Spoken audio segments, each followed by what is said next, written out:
안녕하세요. DJ 선아입니다. 오늘의 사연 시작해 보겠습니다. 여러분은 의사 며느리가 있으면 어떨 것 같으신가요? 뭔가 자랑스러우면서도 의지가 될 것 같나요? 하지만 저는 사랑스러운 의사 며느리의 인생을 나락으로 떨어뜨려 버렸습니다. 제가 왜 그랬는지 궁금하시다면 끝까지 들어주세요. 저는 이제 곧 70을 바라보는 60대 후반 가정주부인데요. 제 남편은 아들이 군대 가 있을 때 세상을 떠났어요. 하늘도 무심하시지. 운동도 열심히 하고 바르게 살던 사람이었는데 췌장암을 얻고 세상을 뜬 거예요. 울 남편의 시댁 쪽과 우리 친정까지 모두 다 부족함이 없는 집안이에요. 그래도 췌장암 앞에서는 돈도 소용이 없더라고요. 결국 남편을 떠나보내고 아들 하나만 바라보면서 살았어요. 아들 하나만 바라볼 수밖에 없는 게 단 한 번도 속썩인 적 없고 정말 성실하고 착했거든요. 우리 집안에서도 유난히 똑똑해서 변호사가 되기도 했죠. 그러다 아들이 진지하게 만나는 여자친구가 있는 것 같은 거예요. 쉬는 날마다 깔끔하게 잘 차려입고 자꾸 누군가를 만나러 가더라고요. 아들이 그럴 때마다 여자친구 만나러 가는 거냐고 물어봤는데 매번 대답을 안 해줬거든요. 그런데 어느 날 아들이 집에 들어오더니 잔뜩 긴장을 한 얼굴로 할 말이 있다는 거예요. 제가 이야기해 보라고 하니까 아들 녀석이 이렇게 말하더라고요. 엄마가 전부터 여자친구 있냐고 물어봤었잖아. 사실 엄마 말이 맞아. 결혼을 전제로 진지하게 만나고 있는 사람이 있었어. 이번에 여자친구하고 결혼하자는 이야기가 나와서 엄마한테 소개시켜주고 싶어. 이 말을 들은 순간 깜짝 놀랐지만 아들이 만나고 있는 사람이 어떤 사람이냐고 물어봤어요. 그러니까 아들이 기쁜 표정으로 여자친구에 대해 이야기하기 시작하는 거예요. 엄마가 보면 엄청 좋아할걸? 성격도 좋고 예쁜데 의사라니까? 게다가 나랑 이야기가 잘 통해서 처음 만나자마자 반했어. 아들이 하는 이야기를 들어보니까 아들이 만나는 여자친구에 대해 궁금증이 커져갔어요. 아들이 이번 주 주말에 결혼 허락을 받으러 오겠다고 하길래 준비하겠다고 했죠. 그렇게 주말이 다가오자 집안은 분주해졌어요. 저는 예비 며느리를 만나기 위해 음식을 준비하고 집안을 정리해 놨는데요. 제가 워낙 정신없이 청소를 하고 요리를 하니까 아들 녀석이 너무 긴장하지 말라고 할 정도였어요. 아들 녀석이 몇 번이고 저를 안정시키다가 드디어 그날이 되었죠. 아들놈과 아들놈의 여자친구가 집에 도착해서 문을 열어주니까 예비 며느리가 예의 바르게 인사하더라고요. 그래서 제가 예비 며느리의 손을 꼭 잡고 오느라 고생 많았다고 했어요. 그리고 앉아서 편하게 이야기 나누자고 했는데요. 식사가 시작되고 대화를 나눠보니까 예비 며느리의 성격을 대충 파악할 수 있었어요. 예비 며느리가 진심으로 아들을 사랑하고 있다는 게 느껴졌죠. 그리고 아들이 예비 며느리를 얼마나 아끼는지 보이더라고요. 서로 칭찬해주기 바빴고 밥을 먹는 동안 계속 서로를 챙겼거든요. 그러다가 제가 어쩌다가 의사가 됐는지 물어봤는데 예비 며느리가 수줍게 웃으면서 이러는 거예요. 어릴 때부터 사람들을 돕고 싶었어요. 제 주변에 아픈 사람들이 많았거든요. 제 할머니도 그렇고 제 친구도 그렇고 앓고 있는 병이 있어서 의사가 되어야겠다는 결심을 하게 됐어요. 이렇게 좋은 마음을 가지고 있는 사람이 우리 아들의 여자친구라니 너무 자랑스러웠죠. 그리고 예비 며느리가 겸손하게 웃으면서 아들을 만나고 난 뒤로 인생이 더 행복해졌다고 하는 거예요. 그 말을 듣고 저는 아들 녀석이 여자를 잘 만났다고 생각했어요. 솔직히 아들 녀석이 어떤 여자친구를 데려올지 걱정했었는데 내가 괜한 걱정을 했네. 결혼이라는 건 두 사람이 함께 만들어가니까 잘 살아봐라. 서로를 이해하고 존중하면서 살아가는 게 중요하거든. 그러니까 웬만하면 싸우지 말고 서로 양보하면서 지내야 한다. 내가 이렇게 말하니까 예비 며느리가 고개를 숙이면서 최선을 다해 행복하게 살아보겠다고 했는데요. 그리고 아들 녀석이 예비 며느리와 평생을 함께하고 싶다고 하는데 어떻게 해요? 예비 며느리가 생각보다 올곧고 참해 보여서 결혼을 허락하게 됐어요. 예비 며느리네 집안은 우리 집안에 비해 특별할 게 없는 평범한 집안이었지만 그런 것에 연연하지 않았죠. 아들이 사랑하는 사람이라면 그걸로 충분했어요. 그렇게 상견례 자리에서 예비사돈과 예비사부인을 만나게 됐어요. 대화를 나눠보니까 정말 따뜻하고 소박한 분들이시더라고요. 자식을 의사로 키우신 분들답게 말씀하시는 게 생각이 깊고 배울 만한 점이 많았어요. 게다가 예비사돈이 먼저 예비 며느리를 잘 부탁한다고 해서 아들과 결혼시켜도 좋겠다는 생각이 들었죠. 결혼식이 끝나고 나서도 며느리랑 아들이 서로를 존중하며 행복하게 사는 것 같았어요. 며느리랑 아들이 일하는 걸 가끔씩 힘들어할 때마다 서로 챙겨주고 위해주는 거예요. 그 모습이 참 대견해 보였어요. 그리고 며느리가 아들하고 자기들만 생각하는 게 아니라 저한테도 아주 싹싹하게 잘하는 거예요. 혼자 사는 절 위해서 자주 우리 집에 오기도 하고 애교를 잘 부리고 저를 잘 챙겨주더라고요. 며느리가 우리 집으로 올 때마다 맛있는 걸 항상 해줬는데요. 며느리가 진짜 섬세한 게 제가 한 말을 다 기억하고 있는 거 있죠? 어느 날은 며느리가 저희 집에 찾아와서 이런 말을 해주기도 했어요. 어머님이 전에 갈비찜 좋아한다는 말을 하셨잖아요.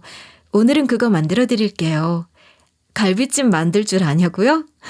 당연하죠. 남편한테도 자주 만들어줬어요.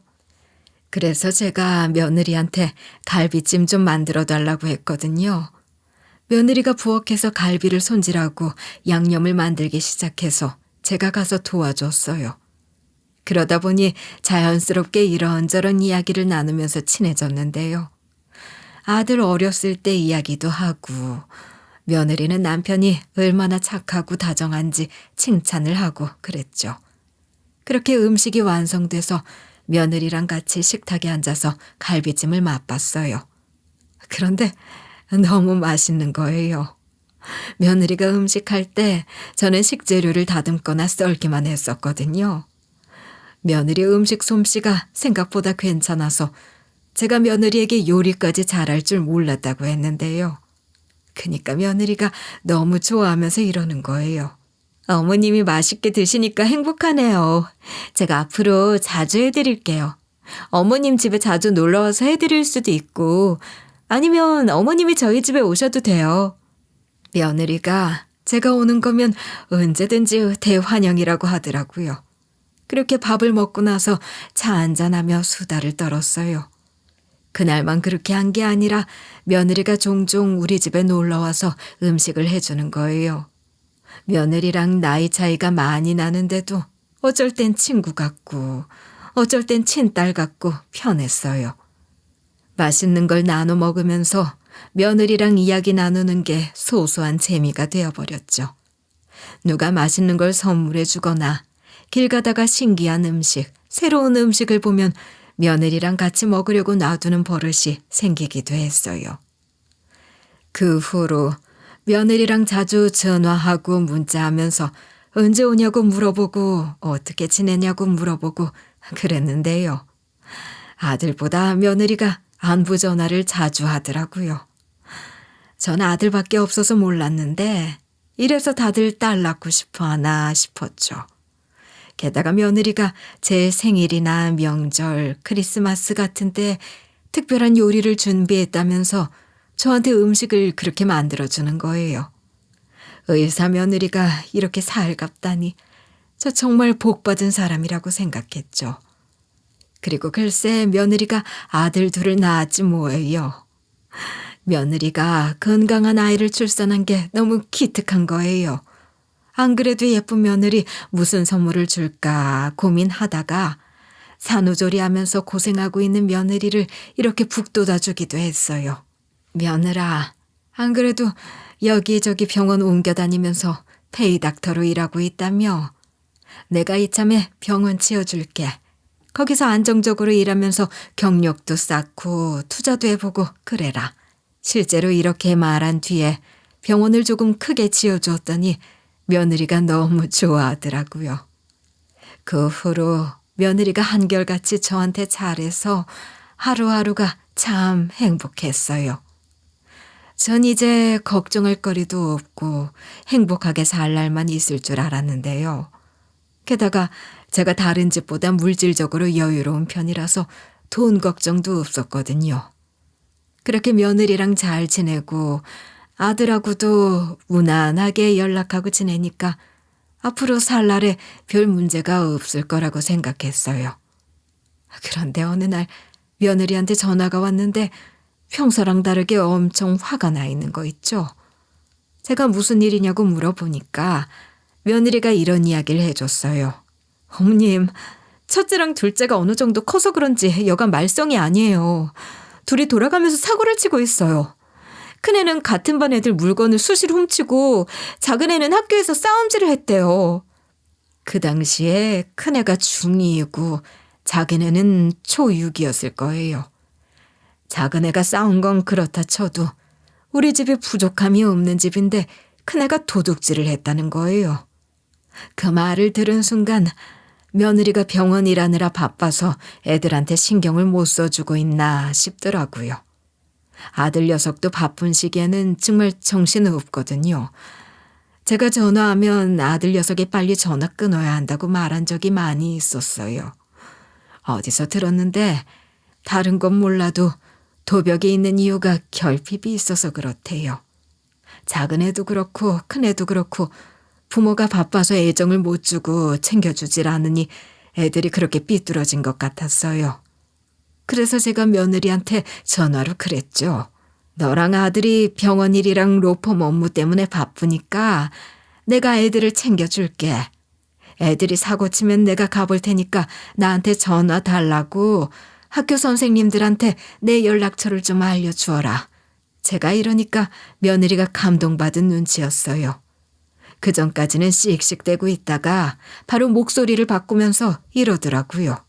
어머님, 역시 어머님밖에 없어요.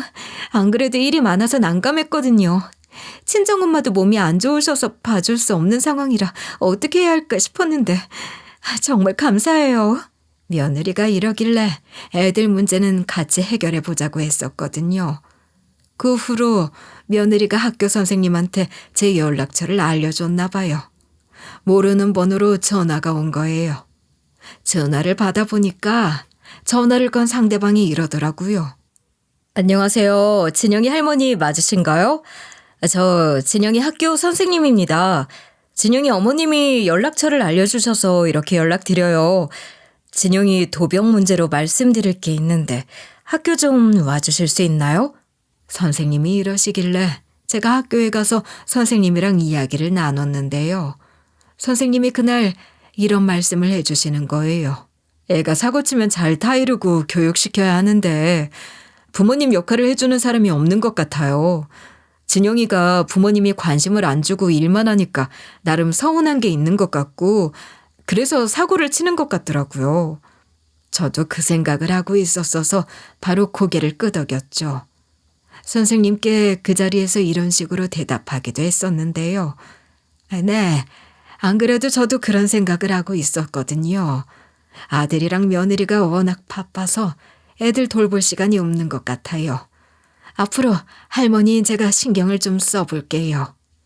제가 이렇게 말하고 나왔는데 그게 마음대로 안 되더라고요. 그 뒤로 손주들이 학교 끝나면 제 집으로 오라고 해서 밥도 해주고 이야기도 많이 해봤거든요. 이미 애들이 많이 삐뚤어져 있어서 그런지 말을 거의 안 하는 거예요. 제 나름대로 노력해보고 있지만 손주들이 자꾸 사고를 쳐서 학교에는 주로 제가 가게 됐어요. 선생님이랑도 늘 이야기해보고 어떻게 해야 할지 상의해보는데 답이 안 나오는 거예요. 저도 며느리가 바쁜지 알면서도 며느리한테 전화해서 이런저런 이야기를 해봤거든요. 그런데 며느리 반응이 너무 차갑더라고요. 바쁘니까 나중에 전화하자고 하길래 전화를 끊었죠. 그리고 나서 손주들 밥 먹이면서 들은 말이 있거든요. 글쎄, 첫째 손주 녀석이 저한테 이런 말을 해주는 거예요. 엄마가 우리 보고 어떻게 자기 뱃속에서 너희 같은 애들이 나왔는지 모르겠대요. 자기 닮았으면 머리도 좋고 바르게 자랄 텐데 어떻게 그런 멍청하고 한심한 짓만 골라서 하냐고 뭐라 했어요. 첫째 손주 녀석이 울먹거리면서 그런 말을 하는데 너무 걱정되더라고요. 며느리가 애들을 엄청 몰아세우는 것 같았어요. 그래서 제가 다시 며느리한테 전화를 걸었는데요. 며느리가 전화를 받자마자 제가 이렇게 잔소리를 늘어놨죠. 애들한테 네 얘기를 들었는데 네가 진짜로 애들한테 어떻게 자기 뱃속에서 너희 같은 애들이 나왔는지 모르겠고 멍청하고 한심한 짓거리만 한다고 했냐? 정말 애들 혼낸다고 그런 말들을 한 거야? 애들이 아무리 말을 안 들어도 너무 그러지 말아라. 제가 이러면 며느리가 네 어머님 하고 끝낼 줄 알았거든요. 그런데 며느리가 물러서지 않고 저한테 이러는 거예요. 어머님, 애들 너무 감싸주지 마세요. 애들이 어머님 집으로 가서 밥 얻어먹고 그럴 때 호되게 혼 좀 내시라고요. 그동안 오냐오냐 키워서 정신을 못 차리고 있는 것 같아요. 전 며느리랑 따로 살았어서 손주들을 어떻게 키웠는지 모르겠지만 며느리가 하는 말이 좀 격하게 느껴졌어요. 뭔가 자식들을 귀하고 소중하게 여기는 게 아니라 아랫사람 보듯이 하는 것 같았죠. 그래서 제가 며느리를 이런 식으로 타일러 봤는데요. 너무 권위적으로 굴지 말아라. 애들이 그러면 더 나쁘게 나간다. 이럴 때 오히려 더 부드럽고 다정하게 행동해봐. 무조건 엄하게 가르친다고 해서 다 되는 게 아니더라. 그런데 며느리가 타일러지기는커녕 말이 더 거칠어지는 거예요. 며느리가 글쎄 평소랑 다르게 이러는 거 있죠. 애들이 물건 훔치고 친구들이랑 싸울 정도면 일부러 그런 거예요. 제가 혼낼 때마다 바락바락 대들면서 못 이기니까 일부러 사고치고 다니는 거라고요. 부모 잘 만나서 호화롭게 살고 있고 돈 걱정 없이 살고 있는 걸 고마운 줄 모르고 있더라고요. 그것들 콧대를 납작하게 해줘야 얌전해질걸요? 제가 한번 엄하게 키워볼 테니까 제 말이 맞는지 지켜보세요. 며느리가 의외의 모습을 보여줘서 정말 놀랐죠. 그래서 제가 그때 너무 속상한 마음에 이렇게 혼을 내보기도 했어요. 그러다가 애들 엇나가면 큰일 난다. 네 아파서 낳은 자식인데 어쩜 그렇게 냉정하냐. 누가 보면 어디 다리에서 주워온 애들인지 알겠어. 남의 애들인 줄 알겠다고. 제가 이러니까 며느리가 억울하다는 듯이 투덜대더라고요. 그러면서 꺼내는 말이 나름대로 납득이 되긴 했어요. 이게 다 남편이 애들이 사달라는 거 다 사주고 해달라는 거 다 해줘서 이렇게 된 거예요. 전 옆에서 딱 이것까지만 된다고 제안하고 있는데 남편이 제 말 싹 다 무시하고 애들이 원하는 거 다 해줬다고요. 우리 아들이 손주들한테 약해서 다 사주긴 하더라고요. 옛날부터 같이 놀러 가거나 마트에 장을 보러 갈 때마다 손주들이 장난감 사달라면 바로 사주고 안 된다는 말을 안 했어요.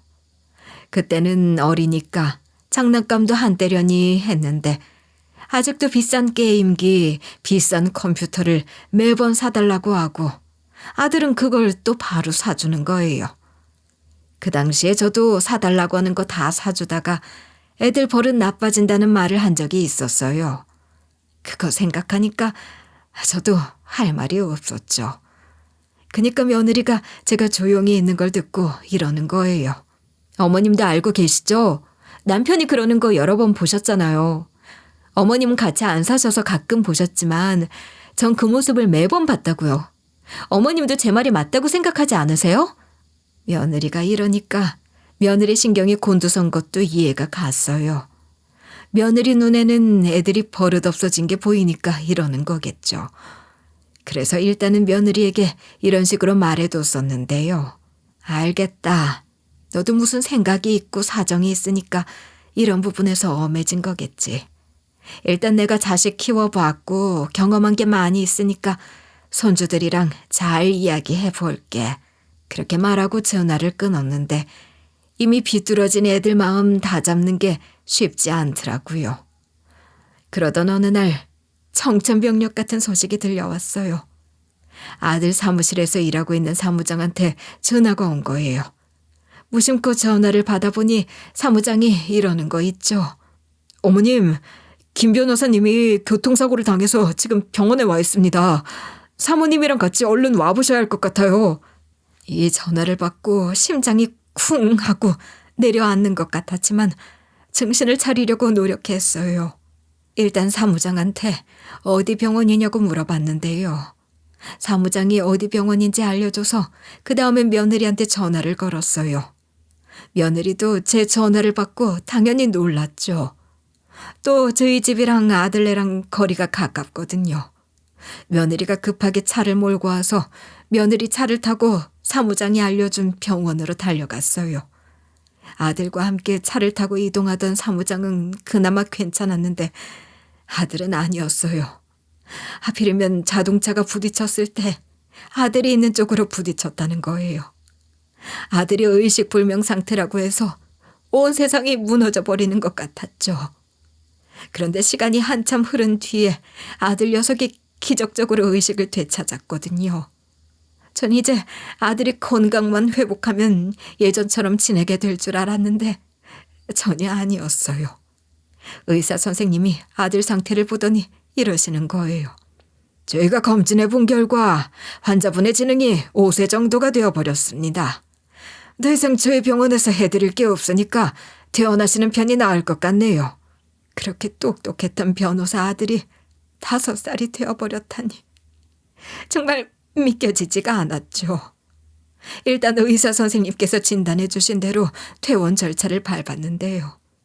며느리가 이 일을 하면서 애들도 돌보는 것은 물론 아들까지 케어할 생각이 걱정이 된다는 거예요. 며느리 표정이 어두워져 가고 있길래 제가 이렇게 말했죠. 아들은 걱정하지 말고 일하면서 애들만 돌봐라. 안 그래도 손주들 때문에 아들을 우리 집에 데려다가 케어해 주려고 했어. 상주 가정부를 고용해서 나랑 같이 아들을 보살필 거니까 걱정하지 마. 아무래도 아들 상태가 그러면 손주들 정서에 안 좋을 거 아니냐. 제가 이러니까 며느리 눈에 눈물이 그렁그렁 하더라고요. 결국 며느리가 눈물을 터뜨리더니 한참을 울고 난 뒤에 이러는 거예요. 어머님도 힘드실 텐데 저랑 애들을 위해서 그래주신다니. 제가 병원 일만 하면서 남편 일에는 나 몰라라 하지는 않을 거니까 염려하지 마세요. 어머님 집이랑 애들 있는 집이랑 왔다 갔다 하면서 최선을 다할게요. 제가 그런 며느리를 꼭 안아주면서 상황이 이렇게 됐지만 열심히 살아보자고 했거든요. 그 이후로 아들 녀석을 제 집으로 데려와서 케어하게 된 거죠. 손주들은 지 아빠가 그렇게 되니까 그래도 눈치껏 말썽은 덜 피우더라고요. 그래, 손주들이 말을 잘 들어줘서 그나마 다행이지 싶었을 무렵이었어요. 며느리가 또 저한테 최선을 다하는 거예요. 말도 어찌나 예쁘게 잘하든지 약속대로 퇴근 후에 저희 집에 들러서 이렇게 말해줬어요. 저한테는 남편이지만 어머님한테는 아들이라서 저보다 마음이 더 아플 것 같아요. 물론 저도 슬프고 힘들지만 제 아들이 그랬다고 하면 가슴이 찢어질 것 같더라고요. 그래서 어머님 집에 갔을 때 위로해드리고 싶었어요. 며느리가 이러면서 제 손을 꼭 잡아주는 거예요. 며느리가 생각지도 못한 말들을 해줘서 감동받았죠. 정말 어디에도 없는 천사 같은 며느리라고 생각했어요. 그날만 며느리한테 감동받은 게 아니었어요. 어느 날은 아들이 갑자기 잠을 안 잔다고 고집을 피워서 거실 소파에 앉아 있었어요. 그러다 깜빡 잠이 들었는데 갑자기 발에 이상한 감촉이 느껴져서 눈을 떴거든요. 아들이 제 옆에서 잠을 자고 있었고 며느리가 제 발을 마사지하고 있는 거예요. 며느리가 제 발을 만져보면서 이러는 거 있죠. 세상에, 어머님 발 좀 보세요. 고생하느라 발이 많이 부으셔서 마음이 너무 안 좋네요. 그동안 발 아프지 않으셨어요? 마사지 기계라도 사드릴까요? 며느리가 이런 식으로 물어보는데 순간 울컥하더라고요. 늦은 밤까지 일하고 온 며느리가 퇴근하자마자 제 발을 만져주고 있잖아요. 세상에 이런 며느리가 어딨어요. 여기서 울면 무너져 내릴 것 같아서 눈물을 꾹 참은 채로 이렇게 얘기했어요. 난 괜찮다. 무슨 마사지 기계야. 마사지 받아야 할 사람은 며느리 너인 것 같으니까 난 신경 쓰지 말아라. 피곤할 텐데 얼른 집으로 가서 자. 그날 며느리가 절 꼭 안아줘서 부둥켜 안은 채로 눈물을 계속해서 삼켜냈던 것 같아요. 그리고 며느리가 그 뒤로 진짜로 마사지 기계를 사서 보냈더라고요. 며느리가 사준 마사지 기계로 쌓인 피로를 풀어내면서 얼마나 행복했는지 몰라요. 게다가 며느리가 뭘 사주기만 한 게 아니었어요. 며느리가 쉬는 날에 꼭 저희 집으로 찾아와서 저한테 이랬거든요. 어머님, 오늘은 제가 남편 돌볼 테니까 꼭 쉬세요. 집안일도 하시면 안 되고 옆에서 남편도 챙기지 마셔야 해요. 알겠죠? 며느리가 이러면서 분주하게 집안일을 하는 거예요. 가만히 있으면 몸이 근질근질하길래 같이 움직이려고 했더니 며느리가 절 침대에 눕히거나 소파에 앉힌 다음에 이러더라고요. 어머님, 가만히 있으라니까요.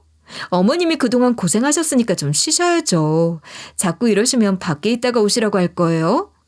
며느리가 아들 때문에 집으로 자주 찾아와서 매번 이랬어요. 서로 내가 하겠다, 아니 내가 하겠다 하면서 친해지다 보니 며느리가 저한테 엄마라고 부른 적도 있어요. 아들 돌보느라 정신없던 날 며느리가 병원에서 퇴근하고 우리 집으로 왔더라고요. 그리고 며느리가 술 한잔 하자며 안주를 만들어 주겠대요. 그때 며느리랑 마주 앉아 술 한 잔씩 하고 있는데 며느리가 제 손을 꼭 잡은 채로 이러는 거예요. 저 정말 어머님을 엄마라고 불러보고 싶었어요. 가끔 어머님 볼 때마다 저희 친정엄마보다 더 친정엄마 같을 때가 있어요. 그러니까 엄마라고 불러도 될까요? 제가 된다고 하니까 며느리가 술에 약간 취한 얼굴로 우리 엄마 오늘도 고생 많았어 라고 하는 거예요. 순간 가슴이 짜릿했고 순식간에 눈물이 차올랐어요. 그래서 그날 며느리를 부둥켜 안고 울었는데요.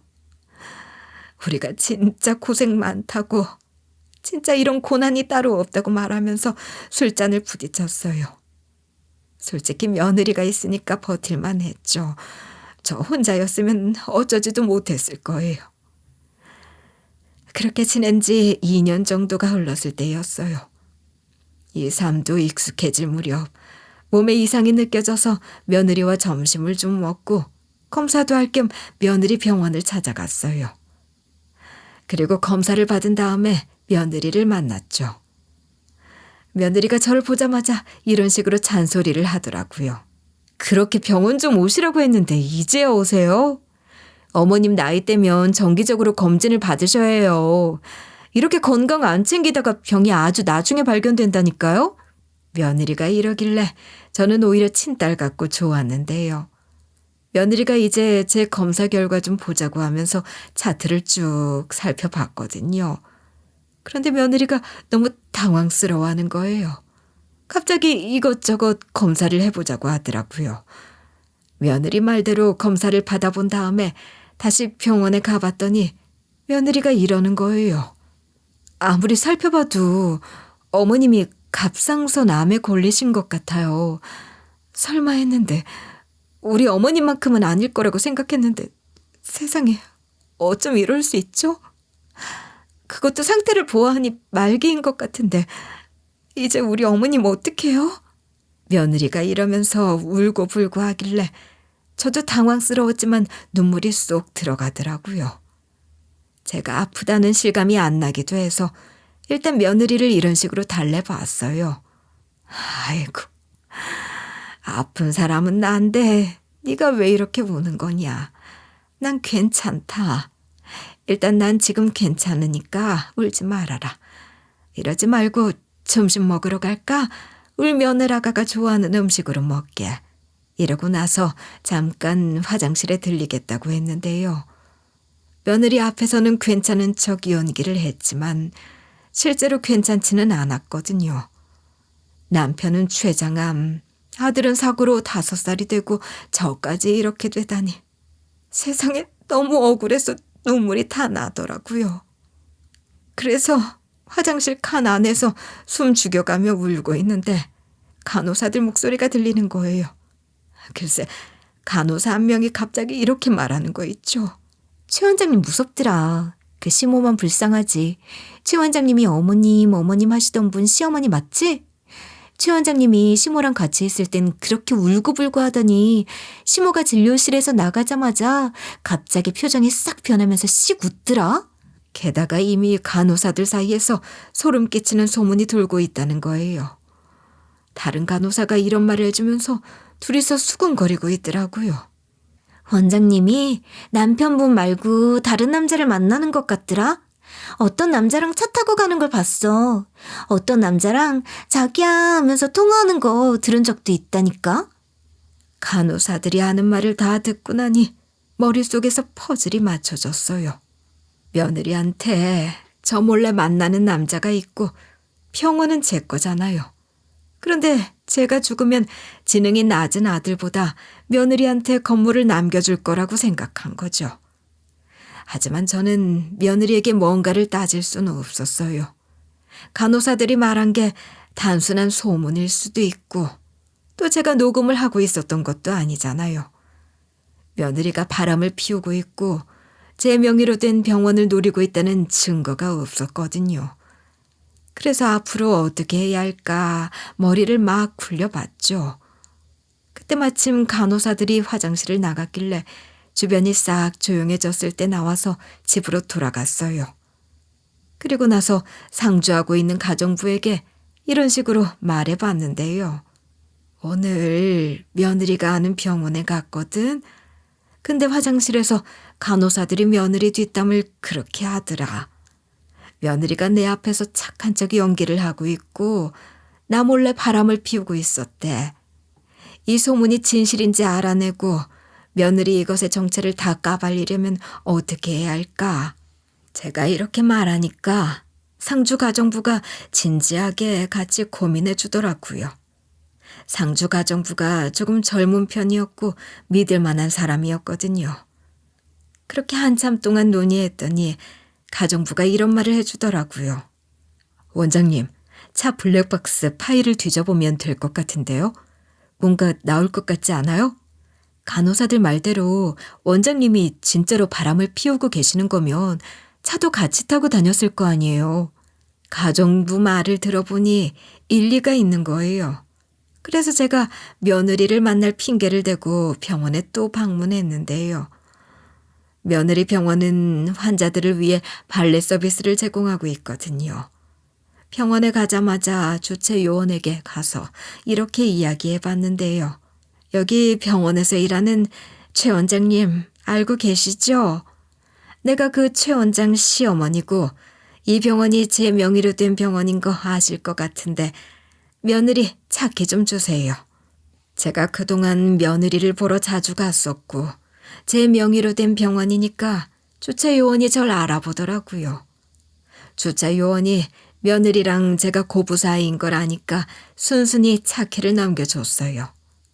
미끼용으로 소소한 깜짝 선물을 사와서 그걸 며느리 차에 넣어놓고 가정부가 말해준 블랙박스 카드를 빼왔는데요. 나중에 며느리한테 전화가 와서 받아보니 며느리가 평소와 같은 목소리로 이러는 거예요. 차에 타보니 선물이 있더라고요. 주차 요원한테 어머님이 넣어놓으셨다는 말을 들었어요. 선물을 주실 거면 직접 주셔도 되는데 이렇게 서프라이즈로 주시는 거예요? 선물 너무 감사해요. 며느리가 뭐가 없어진 줄도 모르고 있더라고요. 제가 그때 이를 악물고 이런 식으로 연기를 했었거든요. 네 생각나서 하나 사왔다. 그냥 줄까 했는데 네가 바쁠 것 같기도 하고 놀래키고 싶어서 몰래 넣어놓은 거야. 네가 좋아하니까 됐다. 별거 아니지만 잘 써라. 이렇게 말하고 얼른 전화를 끊었죠. 가정부의 도움으로 저는 그 카드 안에 녹화되어 있는 것을 듣게 됐어요. 그걸 며칠 동안 들으면서 많은 사실을 알게 되었는데요. 며느리가 확실히 만나는 남자가 있었고, 심지어 그 남자는 제가 아는 남자였어요. 바로 제 아들 변호사 사무실 사무장. 저에게는 조카 같은 존재였죠. 제 아들 법대 동기인데다가 제 아들과 동반 입대도 했던 아들 절친이었거든요. 가난한 집 아들이라 제가 아들 면회 갈 때마다 그 아이도 꼭 챙겨주고 아들에게도 사무장으로 고용하라고 추천하곤 했었는데 그 녀석이랑 며느리가 제가 죽으면 제 재산을 가로챌 모의를 하는 걸 들으니까 속이 뒤틀리더라고요. 어떻게 사람들이 그래요. 저는 며느리를 천사 같은 며느리라고 생각하고 있었고 그 녀석은 조카 같은 녀석이라고 생각했었는데 심지어 며느리가 자기 목소리가 녹음될 것도 생각 못하고 이런 말을 짓거리는 거예요. 나 하나도 안 닮아서 사고만 치는 자식들도 다 버릴 거야. 어머님 재산 어머님이 세워준 병원만 챙겨서 자기랑 새 출발할 계획을 세우고 있거든? 좀만 기다려. 내가 얼른 남편이랑 시어머니 그리고 자식들한테 벗어나서 당신이랑 얼른 떠나버릴 거니까. 전 이 말을 듣고 속이 부글부글 끓고 있었는데 며느리가 이보다 더한 말을 씹으렸더라고요. 심지어 며느리가 사무장이랑 이런 말까지 하고 있었거든요. 우리 자기랑 얼른 떠나고 싶다. 지능 떨어진 남편도 꼴 보기 싫고 그런 남편 닮아서 사고만 치고 다니는 모자란 것들 싹 다 버리고 싶어. 시모 재산만 쏙 챙길 수 있는 방법 알아보고 있거든? 그래서 지금 시모한테 착한 척 연기하면서 아양 떨고 비위 맞춰주고 있어. 내가 지 좋아하는 줄 알아. 핏줄이 어디 가겠어? 전 며느리가 그렇게 험악한 말을 내뱉을 줄 아는 사람인 줄도 몰랐어요. 며느리가 제 앞에서는 항상 얌전한 척, 교양 있는 척 연기를 했거든요. 그래서 순간 열불이 나서 며느리를 엿먹일 수 있는 방법을 찾아봤죠. 그러다가 제가 기가 막힌 방법을 알아낸 거예요. 제가 미쳤다고 며느리한테 병원이랑 제 재산을 다 넘겨주겠어요. 곧바로 며느리한테 전화해서 바로 이렇게 말해버렸는데요. 너 그동안 나 몰래 저지르고 있던 짓거리에 이제 슬슬 고백할 때 되지 않았니? 나 몰래 바람 피우고 상간남이랑 같이 내 재산 빼돌릴 생각만 하고 있었으면서 언제까지 내 앞에서 가식 떨고 있을 건데. 네가 하려는 짓 전부 다 알아버렸으니까 지금 당장 이혼해라. 제가 어째서 이런 식으로 당당하게 질러버렸냐고요. 여러분, 제 아들 지능이 5살이 되어버렸잖아요. 혹시나 하는 마음에 변호사 사무소를 찾아가서 물어보니까 변호사가 이런 말을 해줬거든요. 아드님이 지능 상태가 5살 정도가 되신 거라면 어머님께서 대리로 이혼이 가능하십니다. 의식불명이 된 식물 상태나 지능이 낮은 상태가 됐는데 배우자가 부정행위나 악의적인 유기를 하면 이혼 사유가 될 수 있습니다. 법적으로 피성년 후견인이 될 수 있으니까 그쪽으로 조치를 취하시면 됩니다. 여기서 피성년 후견인이란 질병, 장애, 노령, 그 밖의 사유로 인한 정신적 제약으로 사무를 처리할 능력이 지속적으로 결여되어 가정법원이 성년 후견 개시의 심판을 받은 사람을 뜻합니다. 제가 도와드릴 수 있으니까 이대로 이혼을 진행해보죠.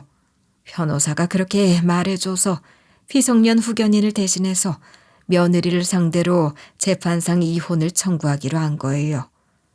며느리가 아들 몰래 바람을 피웠고 제 재산을 노리고 있다는 증거만 있으면 됐어요. 그래서 제가 며느리한테 전화해서 그동안 알아낸 법적 정보들을 이런 식으로 쭉 읊어줬는데요. 내가 변호사하고 다 상담 받아보고 이렇게 말한 거거든. 우리 아들 상태가 정상적으로 소통하고 이혼할 수 없는 상태니까 피성년 후견인 대신 이혼 소송을 진행하기로 했다. 그러니까 내가 아들이랑 널 직접 이혼시킬 수 있다는 소리야. 그리고 내가 그 증거들도 가지고 있어서 네가 빼도 박도 못할 거다. 제가 이러니까 며느리가 처음엔 제 말을 안 믿고 발뺌을 하더라고요. 얼굴에 철판을 깔고 아주 뻔뻔하게 이런 식으로 대꾸했었거든요. 네? 어머님, 갑자기 무슨 소리 하시는 거예요? 설마 병원에 오셨을 때 간호사들한테 이상한 말 들으셨어요? 그거 다 헛소문이에요. 설마 저 못 믿으세요? 어떻게 저하고 대화도 안 해보고 소문을 믿으실 수 있으세요? 어머님이 그런 분인 줄 몰랐네요. 진짜 실망스러워요. 간호사를 얼마나 갈궜으면 찔려가지고 지가 먼저 간호사 이야기를 꺼냈겠어요. 며느리 본성대로 사람 무시하고 헐뜯고 하찮게 보고 그랬겠죠. 우리 손주들한테 하듯이 간호사한테도 그랬을 것 같은 거예요. 그리고 저는 오히려 간호사들한테는 아무 얘기도 안 했어요. 간호사들은 잘못하면 본인들 직장을 잃을 수도 있는데 저한테 협조하겠어요. 간호사들한테 뭔가를 들어봤자 어차피 이야기일 뿐일 테고 제가 뭔가를 알아내고 있다는 사실이 며느리 귀에 들어갈 수도 있는 노릇이잖아요. 그래서 제가 며느리 말을 비웃으면서 이렇게 반응했죠. 네가 저번에 갑자기 선물 줘서 고맙다고 했었지? 사실 그거 너한테 선물 주는 척 연기하면서 블랙박스 녹음본을 가져간 거야. 제가 이러니까 며느리가 헉 소리를 내더라고요. 며느리가 갑자기 태도를 바꾸더니 이런 식으로 변명을 늘어놓는 거 있죠. 아니, 어머님, 지금 뭔가 오해하신 것 같아요. 제가 어머님이랑 남편 몰래 바람을 피우려고 했던 게 아니고요. 남편이랑 자식들 버리려고 했던 것도 아니에요. 어머님, 제발 제 말 좀 들어주세요. 며느리가 이런 식으로 저한테 막 빌고 있길래 제가 아무 말 없이 있었거든요. 그러니까 며느리가 나중에는 이렇게 사정하더라고요. 어머님, 죄송해요. 제가 어머님이 오해할 만한 짓을 한 것 같아요. 속마음은 그런 게 아니었어요. 어머님도 아시잖아요. 자식들은 말을 안 듣고 사고치는데 남편까지 아프게 시작하고 저도 제정신이 아니었다고요. 그러니까 제발 병원만이라도 유지하게 해주세요. 며느리가 세상 불쌍한 척 다 하면서 이러길래 속에서 반발심이 훅 올라왔죠. 솔직히 그렇잖아요. 제가 왜 그래야 하는데요. 제가 그렇게 해줄 의무가 없잖아요. 무엇보다 지금 당장 이 악마 같은 년놈들과 손절하는 게 급선무였어요. 그래서 제가 며느리한테 이런 식으로 명령을 내렸는데요. 손주는 내가 책임지고 키울 테니까 나한테 보내라. 네 같은 게 애들을 키웠으니까 우리 손주들이 그 모양 그 꼴이 된 거지. 넌 애 키울 자격이 없다. 제가 이러니까 며느리가 이러지 말라고 막 소리를 지르더라고요. 그래서 제가 며느리 보고 입 다물라고 한 다음에 이런 식으로 온갖 짜증을 다 냈죠. 후견인 자격으로 이혼 소송을 진행 중이니까 악을 지르든지 말든지 알아서 해라. 병원도 내가 해준 거고 내 명의로 된 병원이니까 지금 당장 빼. 그니까 며느리가 코를 훌쩍이면서 뭐라 웅얼대는 거예요. 제가 무슨 말을 중얼거리는지 안 들린다고 하니까 며느리가 떨리는 목소리로 이러더라고요. 어머님, 제발 이러지 마세요. 지금 어디예요? 혹시 집이세요? 제가 직접 집으로 찾아갈게요. 얼굴 보고 이야기하게요. 저는 당연히 며느리가 보고 싶지 않아서 전화를 뚝 끊어버렸어요. 그러니까 며느리가 곧바로 집으로 찾아왔더라고요. 제가 아들을 돌보고 있었고 며느리가 종종 와서 아들 상태를 살피면서 케어도 도와주었으니까 현관문 비밀번호를 알고 있었거든요. 며느리가 바로 비밀번호를 누르고 들어와서는 제 앞에 무릎 꿇은 채로 이러는 거예요. 어머님, 제가 잘못했어요. 제가 이렇게 싹싹 빌 테니까 제발 용서해 주세요. 블랙박스에 찍히거나 녹음된 것들 제가 진심으로 한 말이 아니에요. 진짜로 저도 그러고 싶지 않았다고요. 남편이 아픈 뒤로 마음이 외로워졌는데 사무장이 절 꼬신 거예요. 저 아직도 남편 사랑해요. 남편이랑 자식들 버리고 어머님 재산까지 전부 다 빼앗아서 오라고 한 것도 사무장이에요. 사무장 꼬드김에 넘어가서 그렇게 험한 말 한 거라고요. 어머님, 저도 피해자라니까요. 며느리가 이런 식으로 말을 와다다 쏟아내는데 얼척이 없더라고요. 제가 블랙박스에 녹음된 걸 다 들어봐서 아는데 이거 딱 봐도 거짓말을 하는 것 같았어요. 그래서 제가 헛웃음을 지으면서 이렇게 비아냥댔죠. 이런 상황에서 구라치는 거 보니까 뉘우치는 게 하나도 없는 것 같다. 끝까지 착한 척 연기를 하고 앉아있네. 정신을 하나도 못 차린 거지? 그래, 네가 세상을 만만하게 보는 것 같으니까 끝까지 한번 가보자. 네 같은 건 참교육을 좀 당해봐야 돼. 내가 우리 아들이랑 니를 이혼시키고 양육권도 다 가져와서 애들한테 접근도 못하게 할 거야. 그리고 병원도 다 빼앗을 거니까 그렇게 알고 있어라. 제가 이러니까 며느리가 통곡을 하는 거예요. 땅을 치고 엉엉대더니 제 바지가랑이를 붙든 채로 이러더라고요. 어머님, 제가 어떻게 하면 좋을까요? 어떻게 하면 절 용서해 주실 건데요? 제발 방법이라도 알려주세요. 어머님이 하라는 대로 다 할게요. 며느리가 제발 말해달라고 사정을 하길래 고민을 좀 해봤어요. 그런데 안 그래도 사무장을 제 앞으로 끌고 와서 한마디 하고 싶었거든요. 그런 이유로 며느리한테 사무장 이야기를 꺼내봤어요. 그럼 사무장도 와서 사과하라고 해라. 사무장 그 자식도 내가 얼마나 예뻐해주고 좋은 자리까지 챙겨주었는데 내 뒤통수를 쳐? 내가 그거 사과까지 받아야겠다.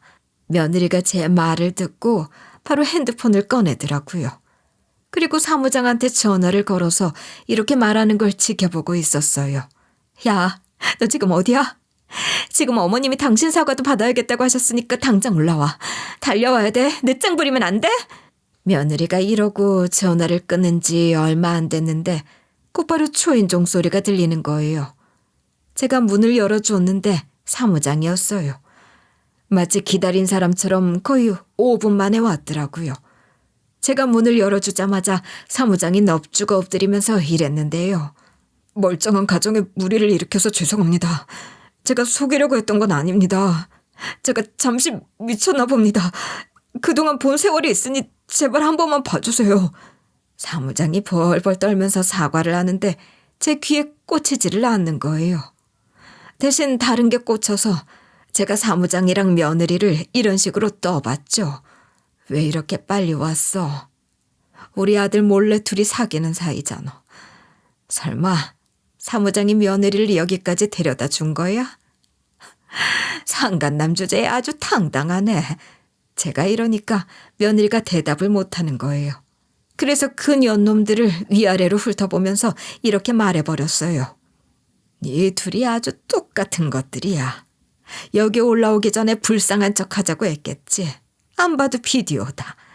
니들이 뉘우치고 있는 거 하나도 안 보이니까 여기서 나가라. 썩 꺼지라고. 문 밖으로 그것들 신발을 집어 던지면서 난리 부르스를 쳤죠. 그 두 것들 멱살 잡은 채로 질질 끌어서 밖에 던져놓았는데요. 물론 그것들이 그런 거 아니라고 죄송하다고 울부짖으면서 제 다리에 매달렸지만 파리채 휙휙 휘둘러서 내쫓아 버렸습니다. 그 뒤로 제가 아들이랑 며느리를 이혼시켰어요. 당연히 아들이랑 제 쪽이 승소해서 재산분할 받은 다음에 위자료랑 양육비를 두둑하게 챙겼죠. 상간남 소송도 같이 해서 사무장한테도 위자료를 뜯어냈는데요. 그 뒤로 이전 며느리가 제 명의로 된 병원에서 쫓겨났어요. 그러면서 사무장이랑 이전 며느리가 피 터지게 싸웠나 봐요. 네 탓이네, 내 탓이네 하면서 서로 말싸움을 심하게 하다가 사이가 틀어진 것 같았어요. 제가 그걸 어떻게 알았냐고요? 사무장이 저한테 전화를 해서 이런 말을 해줬거든요. 최 원장 그년이 저 때문에 인생이 망가졌다면서 복수를 했어요. 제가 새 직장에서 일을 하고 있는데 거기를 찾아왔더라고요. 그래서 아무 직원이나 붙잡아서 제가 가정이 있는 여자를 꼬셔서 파탄냈다는 소문을 쭉 냈어요. 그 뒤로 소문이 조금씩 퍼지면서 제 평판이 안 좋아졌는데 제가 그때 또 저 여자한테 추파를 던지고 있다는 오해를 받고 있었거든요.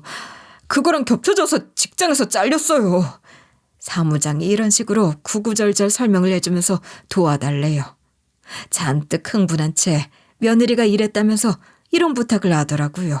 저도 최 원장 그년한테 복수를 하고 싶은데 블랙박스 녹음본 좀 주실 수 있나요? 최 원장 그년이 일하고 있는 병원 알고 있는데 거기 병원 사람들만 볼 수 있는 커뮤니티 사이트 같은 데가 있어요. 거기다 그 녹음본을 공개할 거니까 제발 좀 넘겨주세요. 사무장이 이러길래 제가 이전 며느리에게서 얻어낸 증거들을 넘겨주었어요. 그리고 시간이 좀 흐른 뒤에 사무장한테 또 전화가 온 거예요. 전화를 받아보니까 사무장이 이러더라고요. 최 원장이 드디어 새로 일하고 있는 병원에서 잘렸어요. 다른 병원에 취직한 거 알아내서 또 폭로하려고요. 지금 그것이 제 인생을 망쳐놓고 오히려 노발대발하고 있더라고요. 저 어차피 이판사판이에요. 최 원장 그것이랑 끝까지 가보려고요. 사무장이 이를 갈면서 이러길래 열심히 해보고 어디 한번 보고해보라고 했어요. 그리고 나서 일방적으로 전화를 끊어버렸거든요. 그 뒤로 그 두 것들이 어떻게 지내고 있나 보고 있는데 둘이 아주 서로의 인생을 망치면서 망가지고 있더라고요. 사무장이 꼬박꼬박 보고해주면서 자기가 복수하려면 돈이 필요하다고 굽신거리고 있거든요. 물론 당연히 제가 돈을 주지는 않았고요. 그냥 사무장만 무급으로 부려먹고 있는 거죠. 며느리 복수해줄 수단으로요. 며느리랑 사무장이 한 짓이 있는데 이 정도는 해야 한다고 보고 있어요. 전 이 두 것들이랑 다르게 인생이 아주 술술 풀리고 있는데요. 갑상선 암 말기 진단을 받았지만 손주들을 위해서라도 그리고 저 스스로를 위해서라도 마음을 굳게 먹고 대학병원에서 수술도 받고 치료도 열심히 받았어요. 그래서 생존율 40%를 뚫고 지금은 멀쩡히 살아있는 거죠. 손주들이 한동안 제대로 보살핌도 못 받고 제가 아들 챙기느라 밥도 지들끼리 밖에서 해결하고 그랬나 봐요. 기가 팍 죽어있는 상태더라고요. 처음에는 첫째랑 둘째 녀석 모두 자기가 무슨 짓을 겪었고 무슨 심경인지 얘기를 안 해줬는데 이제 저한테 마음을 열게 됐나 봐요. 첫째가 고개를 푹 숙인 채로 저한테 이런 말을 다 해줬거든요. 할머니, 그동안 엄마가 우리를 챙겨주지도 않고 카드 한 장만 딸랑 던져줘서 맨날 외식만 하고 그랬어요. 그런데 할머니랑 살면서 맨날 집밥 먹고 이것저것 챙겨주시니까 이제야 살 것 같아요. 정말 감사해요, 할머니. 첫째 녀석은 물론 둘째 놈도 이러길래 제가 올바르게 키울 생각이에요. 제대로 된 가족은 저밖에 없는데 저라도 정신 똑바로 차리고 애들 키워야죠. 제 아들을 아버지 없이 변호사로 잘 키운 것처럼 제 손주들도 잘 키워낼 거예요. 여기까지 제 사연글 들어주셔서 감사하고요. 여러분은 진짜로 내 편이라고 생각했던 사람에게 배신당한 적이 있으신가요? 인생은 정말 한 치 앞도 모르는 것 같아요. 지금은 없더라도 나중에 뒤통수를 맞는 일이 생길 수 있으니까 조심하세요. 모든 분들이 제 사연글을 통해 배신을 당하면 어떻게 해야 할지 파악하셨으면 좋겠네요.